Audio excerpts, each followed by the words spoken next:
ఒప్పందాలపై పరిశ్రమల యాజమాన్యాలతో నిరంతరం చర్చల ద్వారా సాధ్యమైనంత త్వరగా ప్రాజెక్టుల గ్రౌండ్ అయ్యేలా చూడాలని సీఎం చంద్రబాబు నాయుడు సూచించారు. అధికారులు, మంత్రులు పెట్టుబడులను ట్రాక్ చేయడం ద్వారా త్వరితగతిన ఫలితాలు చూపించాలని అన్నారు. తీవ్రమైన పోటీ నెలకొన్న నేటి పరిస్థితుల్లో ఫలితాలు రావాలంటే స్పీడ్ ఆఫ్ డూయింగ్ బిజినెస్ అమలు చేసి చూపాలని అధికారులకు ఆయన సూచించారు. అమరావతి సచివాలయంలో సీఎం చంద్రబాబు నాయుడు అధ్యక్షతన స్టేట్ ఇన్వెస్ట్మెంట్ ప్రమోషన్ బోర్డు 3వ సమావేశం నిర్వహించారు. మొత్తం 15 ప్రాజెక్టులకు సంబంధించి పెట్టుబడులకు ఆమోదం తెలుపుతూ ఎస్ఐపిబి నిర్ణయం తీసుకుంది. 44,776 కోట్ల పెట్టుబడులకు ఆమోదం తెలిపింది. ఈ పెట్టుబడుల ద్వారా దాదాపు 20,000 ఉద్యోగాల కల్పన జరగనుంది. గత 2 సమావేశాలు ఆమోదం పొందిన ప్రాజెక్టుల స్థితిగతులపైన సీఎం చర్చించారు.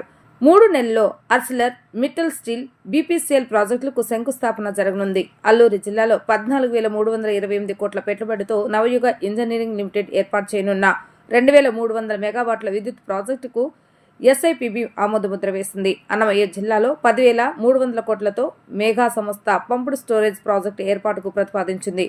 అనంతపురంలో 972 కోట్ల పెట్టుబడితో అనంతపురం రెన్యూవబుల్ ప్రైవేటెడ్ లిమిటెడ్ కు ఎస్ఐపిబి పచ్చజెండా ఊపింది. ఈ ప్రాజెక్టు ద్వారా యాస్పిరి లిమిటెడ్ సంస్థ 118 మెగావాట్ల విద్యుత్తును ఉత్పత్తి చేయనుంది. సత్యసాయి జిల్లాలో 1,163 కోట్లతో కడప రెన్యూవబుల్ లిమిటెడ్ ప్రాజెక్టు ఏర్పాటుకు ఎస్ఐపిబి గ్రీన్ సిగ్నల్ ఇచ్చింది. రాష్ట్ర స్థాయిలో అనుమతులు, క్షేత్రస్థాయిలో పనులపై కలెక్టర్లతో సమీక్ష చేయాలని ప్రధాన కార్యదర్శిని ఆదేశించారు. పెట్టుబడులపై దిగ్గజ సంస్థల నుంచి జాతీయ, అంతర్జాతీయ పారిశ్రామికవేత్తల నుంచి వస్తున్న స్పందన సంతృప్తికరంగా ఉందని ముఖ్యమంత్రి అభిప్రాయపడ్డారు. ప్రతి అవకాశాన్ని రాష్ట్రానికి పెట్టుబడులు సాధించేందుకు ఉపయోగించుకోవాలని సీఎం చంద్రబాబు నాయుడు తెలిపారు.